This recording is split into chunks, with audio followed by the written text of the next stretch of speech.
Understanding lost touch. Hello, everyone. Today we're diving into a very common English phrase, lost touch. What does it mean? When do we use it?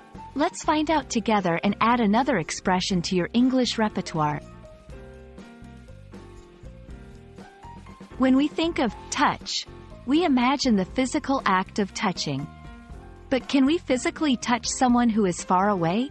Of course not. So, there's more to this phrase than meets the eye. Lost touch actually has nothing to do with physical touch. It's a figurative expression that means losing contact with someone, usually over time. When you haven't seen or heard from a friend in years, you might say you've lost touch with them. You can use lost touch in various sentences.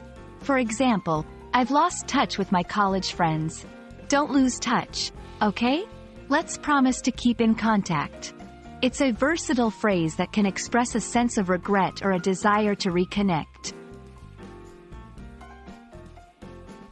Interestingly, lost touch can also refer to being out of date with certain skills or knowledge. If a pianist stops practicing, they might say they have lost touch with their ability to play. In English-speaking cultures, maintaining relationships is important, and the phrase, lost touch, often carries a nostalgic or sad tone. It reflects the natural parting of ways life sometimes takes us on. Thank you for joining me to explore the phrase, lost touch.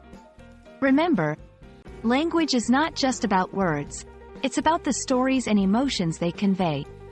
I hope you've enjoyed this video and haven't lost touch with your excitement to learn English. See you next time.